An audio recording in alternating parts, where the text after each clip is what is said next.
Hi everyone, in front of me I've got Samsung Tab S10 Lite, and let me share with you how to check the serial number of this device.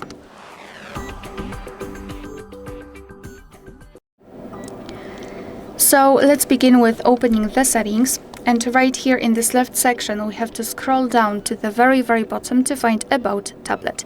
And as you can see, fortunately the serial number is right here, so we do not have to enter any kind of different sections to check that. And the second way of checking the serial number is even easier. I mean, maybe faster, I don't know.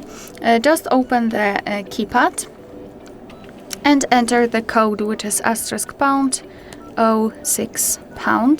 and as you can see right here we've got the serial number of this device. Alright, so that will be all. Thank you so much for watching. Please hit the subscribe button and leave the thumbs up.